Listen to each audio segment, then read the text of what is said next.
আসসালামু আলাইকুম। কেমন আছেন সবাই? যারা নতুন কিস্তি উঠায় তারপরে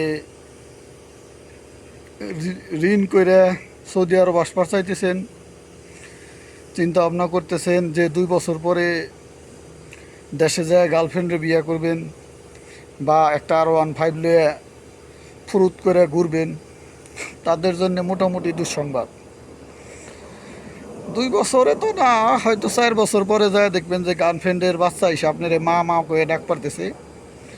আর R15 কিনতে পারবেন কি না জানি না, কিন্তু সাইকেল হয়তো এটা কিনতে পারবেন, মোটামুটি কনফার্ম।